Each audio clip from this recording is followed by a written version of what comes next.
first thing you need to do, I got a bunch of pea gravel. I actually purchased it from the store to make sure it doesn't break the glass. So we need about a 1/2 inch to 3/4 of an inch is what I would say. This is used as kind of a drainage layer.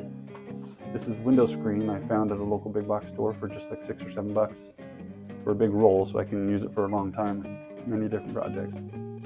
But I cut it just a little bit bigger than the sides of the terrarium because I personally like it to fold up on the sides inside there a little bit. That helps just keep it from letting any of this substrate leak down through and clogging up the drainage layer. Now I'm going to fill a bunch of this substrate that we made and put it in here. What I like to do when I'm doing the terrarium is I pick the front and the back or whatever, just watching out, see if there's any seams anywhere on it. I want to keep those seams out of the front. And I don't see one on this at all. So I'm going to choose the back that, from my perspective, as the back, and I'm going to start building the soil up toward the back to give it a little bit of depth. It makes it really kind of pop out and stand out. Makes it look more three-dimensional.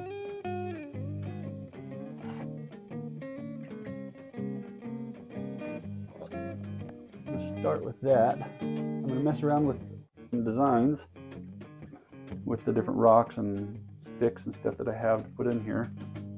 So I'm going to turn the camera off for that part because it might take a while, but to show you some of the stuff I'm choosing from, this is feldspar I found in southern Utah. This is kind of neat. My dad in southern Utah also found this trilobite, and he has since passed away, and I inherited his rock collection, and this was in there.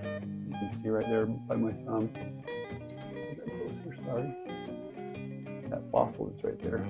I have other different geodes that we've found. This one I actually found in my yard with my daughter. Nice and sparkly. Here's one that was purchased. You can tell because it was cut in half and polished a little bit. Also from my dad's collection.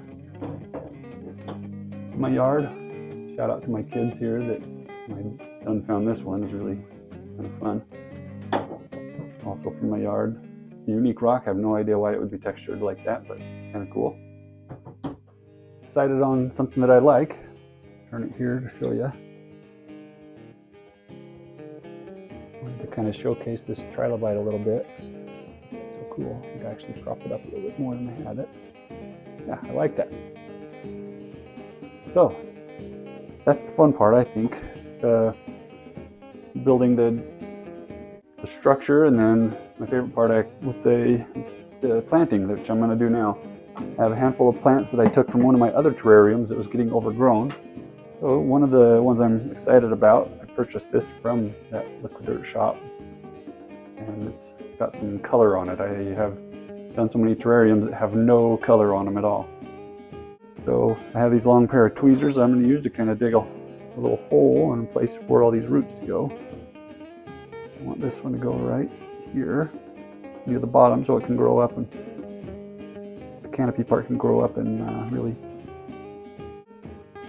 add a lot to the terrariums. I have this moss. I have no idea what it's called. Pretty cool. So I'm going to put that. It doesn't grow too big. This is a piece I cut out of one of my other terrariums, so it was getting big enough that I could divide it and use some more for this terrarium. I love the feathery texture that it adds. It's really cool. Next thing I want to do is a fern. Actually, I'm going to do the climbing oak leaf. I want to kind of plant it right here at the base of this so it can climb up that tree, hopefully, or that branch, hopefully. As it grows up a little bit, I'll try to train it to go up that branch. I'm going to put this fern, a fun little fern. I need to throw in some more substrate in here to get this stabilized, get something to grow into.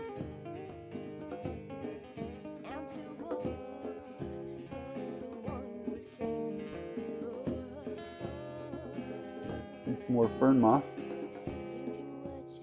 Put that up here. Again, not much in the root structure there, but I want another piece of moss in there. And I have this tray of mosses that I had growing, and they decided to start to die partially, but I found some living parts. I'm going to cut these out, cut a little bit out and then place it in there. Tuck that away over here. It's not going to grow tall enough to cover that feldspar chunk. But I like mosses the most. They're my favorite to have inside of a terrarium. I think we're done. I like the look of it. You got to remember as you're laying things out and putting things in there, it will, everything will grow and fill in. So try to design it so where you can still see some of the stuff you want to see. Won't get completely covered. And then you have to do some maintenance every once in a while. You're going to have to trim things back as they overgrow.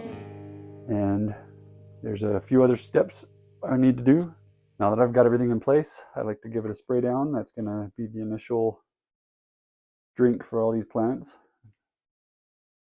The bedding that I put in there, the substrate, was also a little bit moist.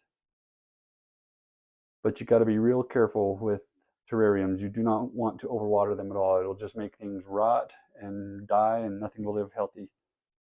But they do need some water. So what's going to happen, I just did that spray. I want to use this more directed stream of water to settle in the substrate around what roots they do have, get things anchored in, and then I'm going to leave it closed for 24 hours. After 24 hours, we're going to take a look at it, see if there's any moisture on the walls, any condensation, things like that. That should happen. It's called the terrarium rain cycle. Similar to the rain cycle we learned about in elementary school here. It's just the evaporation. You'll see more condensation of stuff in the morning, typically, and then you'll see it drip down the walls, and as the day goes on, it'll be less condensation on the walls of the terrarium. So it's got to have enough moisture for the plants to live and to kind of have that cycle going. But again, you want to err on the side of dry. It'd be better to be a little more dry than it would be a little too wet. So with having said that, I'm going to just give these a little bit of a drink. Again, settling in the substrate around the roots of these plants. The final step to do in the terrarium is springtails. If you're not familiar with springtails, they're a little insect that you find most commonly under leaf litter. If you have some rotting leaf litter, they eat decomposing matter and they make fertilizer by pooping. So that little bit of nutrients, it's part of the cycle in here as well. Bump these off. When they get agitated, they jump. That's why they're called springtails. They have these little tails that they use to propel themselves. So I'm going to hammer off or bang off a bunch of these into here. I would hope to get probably a dozen, maybe 2 dozen in there. This is a little farm of springtails that I made. Got some moss in it and some charcoal in it. They eat the moss as it's rotting, and then you also see these little pieces of rice. They mold fairly quickly, and when they mold, the springtails feed on that. Cool little closed system as well. Springtails are all stuff I found. I have a pile of leaf litter that I'm making in my backyard behind the fence, and it's where I found them. But I wanted a little bit of genetic diversity, so this only came with 25 to 30, and then I mixed in some of the springtails from my yard, and clearly they have done a good job at multiplying. So that's awesome to see. One thing I'm going to do off camera, because it's a little cumbersome and not fun to watch, I'm going to get some weather stripping and put it around here, or maybe some foam tape or something. This is not a airtight lid, and I want airtight so the moisture in there doesn't evaporate out. Then the maintenance for these, again, I already talked about needing to trim things as they grow and get big. I'm gonna maybe water it tomorrow.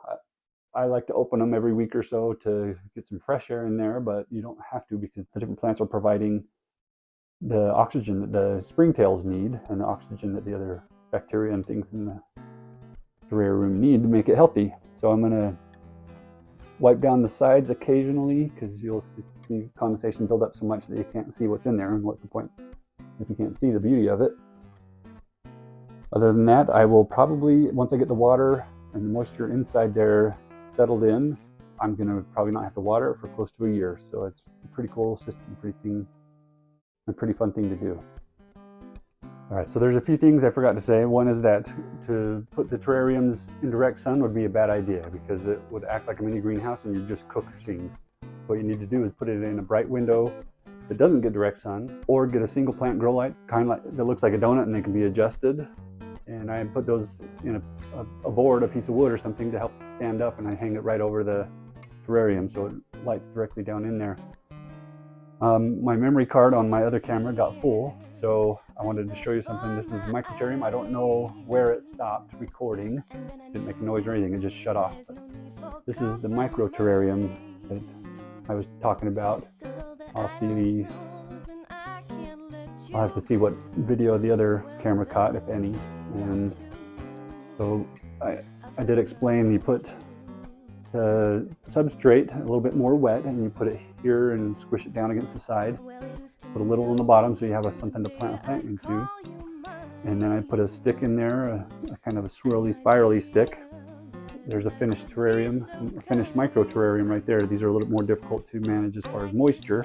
I put 2 pieces of rice in there and for the springtails to feed on pretty soon.